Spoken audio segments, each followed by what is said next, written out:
I once took some photos of myself with this fake app, which added a beard to my face as well as an artificial background. As an Oglala Sioux and more than 75% Native American, I have never been able to grow a beard. It's just my DNA. But I always wanted one.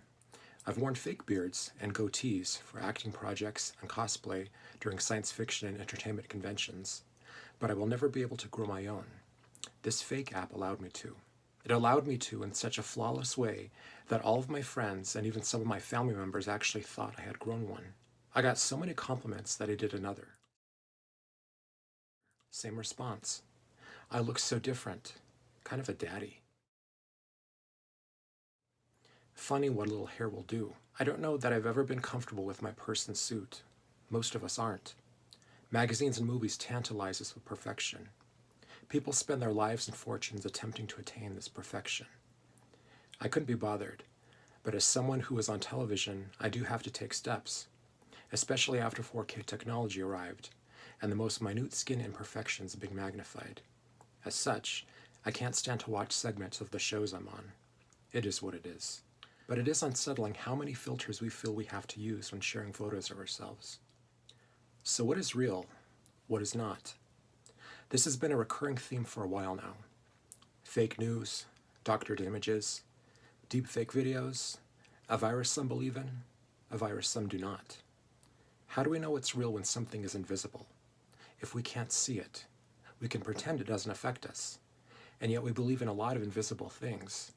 There's a story told by Laurie Anderson, much better than my retelling it here, where she talks about a book called The Gospel of Germs, which is a story of when germs were first discovered in the early 20th century. And there was this big campaign to convince people that germs actually existed, that there were these tiny, invisible animals that could kill you. And in most of the world, places like France and Italy and China, the campaign was a complete failure. But it really caught on in the United States, where people said, tiny invisible things that can kill you? I don't see why not.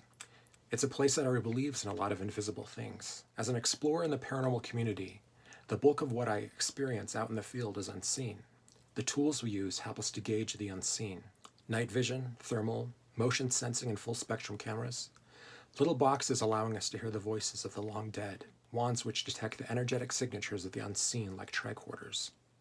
With such tools, we're able to currently do things which took mystics and saints years to achieve through the strictest discipline and training. And what do we do with it? Is it a parlor game at the end of the day? Victorian novelty? We seek what is hidden from view when we already know it's there. And we're so good at filling in the blanks. An experiment was once conducted where paper lanterns were set up at night in populated areas. The 911 calls that began to come through described enormous UFOs. Highly detailed extraterrestrial craft with portholes and plasma engines. Sometimes the truth just isn't enough for us, so we enhance it. We get bored of seeing our face every day, so sometimes we add a beard.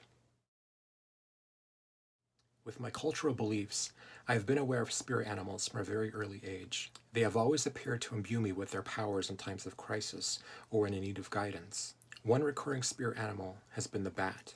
When I was younger, I did not fully understand the spirit animal realm. I wanted to be Batman, and just assumed that was why the bat was a part of my journey. It wasn't until 2005, when Batman Begins was released, that I really began to embrace this totem. There's a place in the Sangre de Cristo Mountains of Colorado known as the Orient Mine. At one time, in the late 1800s, it was the largest producer of iron ore in Colorado. After its collapse, it became home to a colony of approximately 250,000 Mexican free-tailed bats. I have hiked up there several times during the summer to watch them leave their cave at dusk in search of food.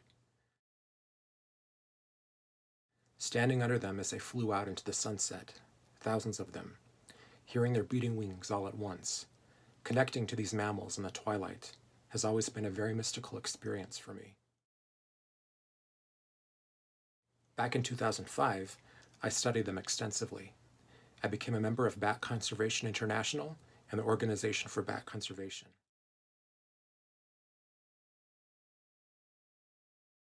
I installed bat houses and tattooed Batman's latest emblem above my heart. Everywhere I have lived since then, I have devoted an area in my home to bats and to the Batman. This is my current bat room. It's how I honor this totem and this figure and welcome both of them into my life. When I first started doing this, in a home not far from the Fort Carson military base, I devoted and consecrated a downstairs room to the Dark Knight.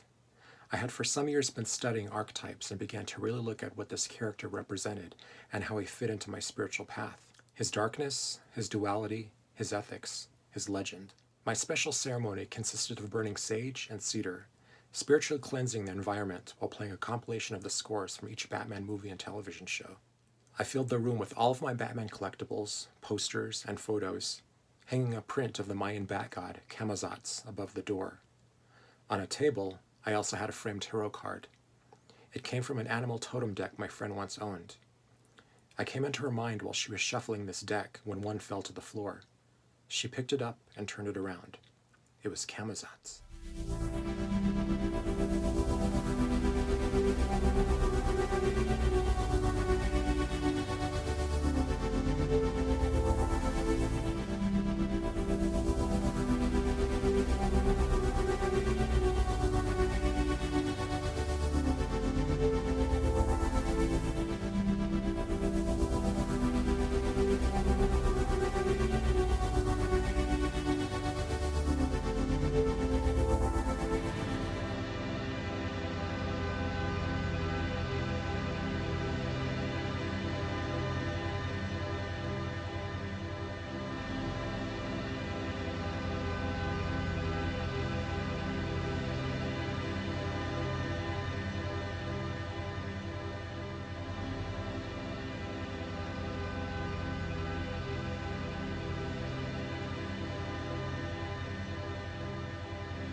At the end of my ritual, I got on my knees and I dedicated this space to the Batman, calling upon him, summoning him.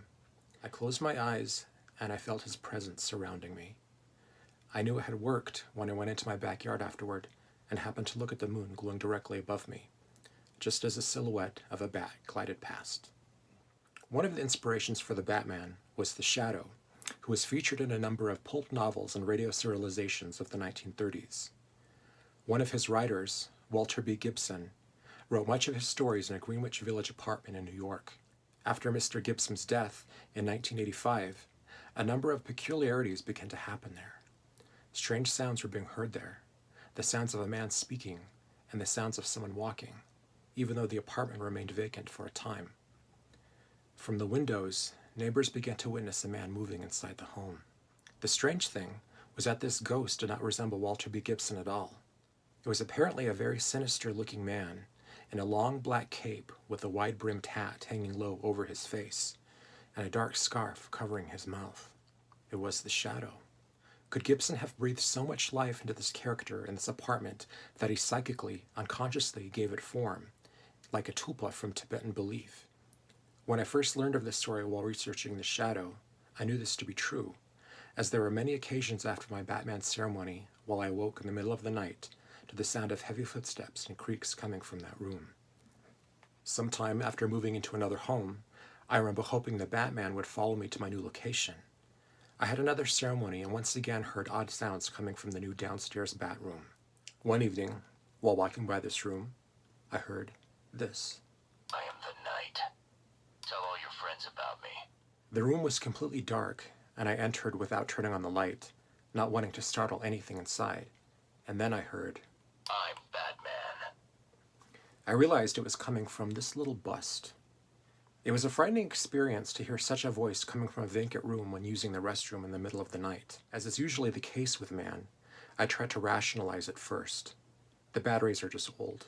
A vibration set it off, though this bust only operates when this belt buckle is pressed. There's nowhere to hide. Again, I told myself that it was simply a malfunction, and just in case, I changed the watch batteries to prevent any further scares.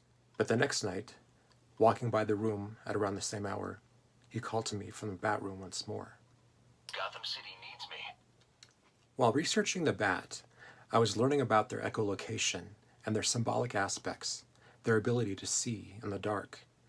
Soon after, I was invited to speak at a paranormal convention in an old mining town of Central City.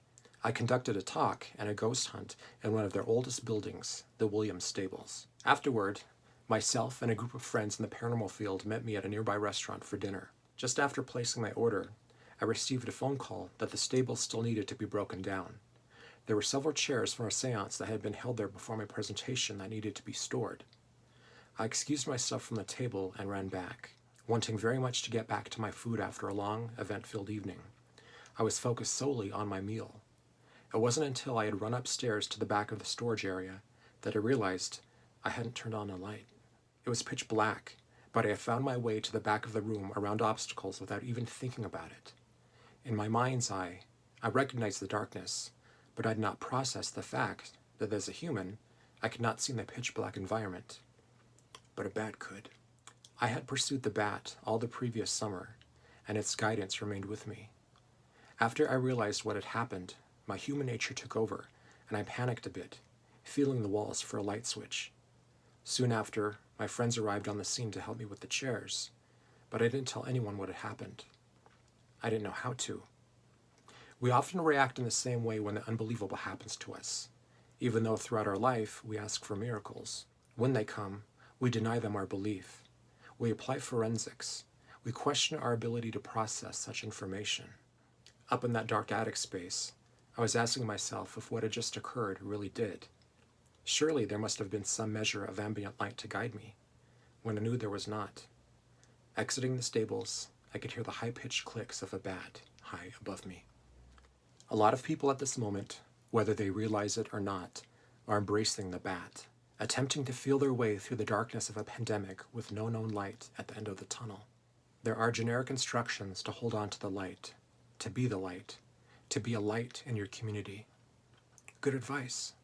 I myself will be in the dark, downstairs, almost like being underwater and seeing how long you can hold your breath, not feeling for a light switch, wishing I were roaming that empty apartment on Gay Street, listening for a man's voice, dark and gravelly. The weed of crime bears bitter fruit.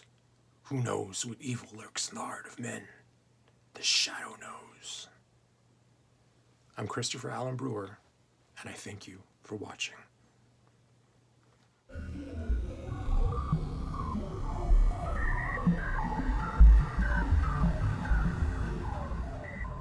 My name is Christopher Allen Brewer. I've appeared on several supernatural programs, including Season 2 of Paranormal 911, airing every Saturday night on Travel Channel.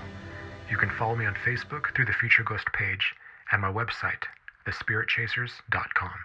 Thank you for watching.